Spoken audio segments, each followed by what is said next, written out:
မင်္ဂလာပါရှင်ကျမတို့ channel ကနေနောက်ဆုံးရရှိထားတဲ့သတင်းသစ်များကိုတင်ဆက်ပေးပါတော့မယ်ပထမအဆုံးတက်မတော်နာမည်ကောင်းကြံအောင်လုပ်ကြဖို့စိတ်ကောင်းဆောင်တိုက်တွန်းတဲ့အကြောင်းကိုတင်ဆက်ပေးပါမယ်တက်မတော်နာမည်ကောင်းကြံအောင်ဝိုင်းဝန်းဆောင်ရွက်ကြဖို့နဲ့တက်မိသားစုဝင်တွေလူမှုကွန်ရက်အသုံးပြုမှုကိုစစ်ဆေးကြမှတ်ဖို့စိတ်ကောင်းဆောင်ဗိုလ်ချုပ်မှုကြီးမင်းအောင်လှိုင်ကမှာကြားလိုက်ပါတယ်စက်တင်ဘာ19ရက်မှာတနင်္သာရီတိုင်းမြို့မြို့ကိုရောက်ရှိနေတဲ့စစ်ကောင်းဆောင်က၎င်းရဲ့လက်အောက်ကံယူရန်ဒေသတိုင်းစစ်ဌာနချုပ်ရှိစိတ်ကော်မရှင်တပ်ဖွဲ့ဝင်နဲ့မိသားစုတွေနဲ့တွေ့ဆုံရမှာအခုလိုတိုက်တွန်းပြောဆိုခဲ့တာပါမိမိကိုယ်ကိုကောင်းအောင်ထိမ့်သိမ်းဆောင်ရွက်ပြီးတက်မတော်သားကောင်းများပိသားစွာဖြင့်နိုင်ငံတော်နဲ့တက်မတော်ပေါ်ကောင်းမွန်စွာကြိုးပမ်းဆောင်ရွက်သွားကြရန်တက်မတော်အတွက်နာမည်ကောင်းကြံအောင်အားလုံးဝိုင်းဝန်းဆောင်ရွက်သွားကြရန်မှာကြားလိုက်ကြောင်းဆိုကစစ်ကောင်းဆောင်ကပြောပါတယ်စစ်ကော်မရှင်တပ်ဖွဲ့ဝင်တွေနဲ့၎င်းတို့ရဲ့မိသားစုဝင်တွေအနေနဲ့လူမှုကွန်ရက်အသုံးပြုရမှာအဖွဲ့အစည်းကိုထိခိုက်စေမှုမရှိအောင်အသုံးပြုရန်လိုကြောင်းနဲ့လူမှုကွန်ရက်အသုံးပြုမှုကိုတာဝန်ရှိသူတွေကစစ်ဆေးကြမှတ်ကြဖို့လိုအပ်တယ်လို့လည်းဆိုပါတယ်။ဒါ့အပြင်စစ်ကော်မရှင်တပ်ဖွဲ့ဝင်တွေအနေနဲ့အတောက်အစားအပြောပါနဲ့ပတ်သက်ပြီးတဦးချင်းအနေနဲ့အတိတရားနဲ့ထိမ့်သိမ်းနေထိုင်ကြရမယ်လို့လည်း၎င်းကပြောပါတယ်။ဩဂုတ်တရက်မှာစစ်ကောင်စီကိုဖျက်သိမ်းပြီးနိုင်ငံတော်လုံခြုံရေးနဲ့အေဂျင့်တာယာရေးကော်မရှင်နာလာအောက်ကိုဖွဲ့စည်းကနာလာဥက္ကဋ္ဌအဖြစ်အာဏာကိုဆက်လက်ချုပ်ကိုင်ထားပြီးတဲ့နောက်ပဲခူးတိုင်းမကွေးတိုင်းက၎င်းရဲ့စစ်ကော်မရှင်တပ်ဖွဲ့ဝင်တွေကိုလိုက်လံတွေးဆုံတွေကလက်ရှိမှာကံယူရန်ဒေသတိုင်းစစ်ဌာနချုပ်ကိုရောက်ရှိနေတာလည်းဖြစ်ပါတယ်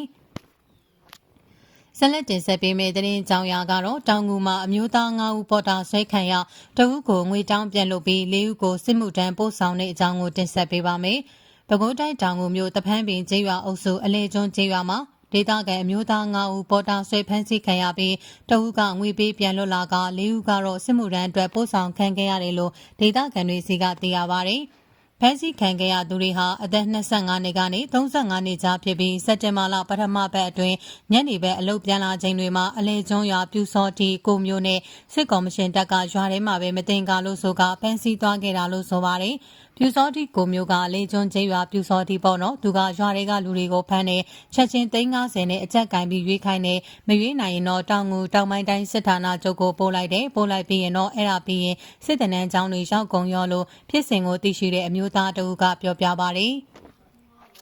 ဖန်စီခံရသူ9ဦးတွေကတဦးမှာ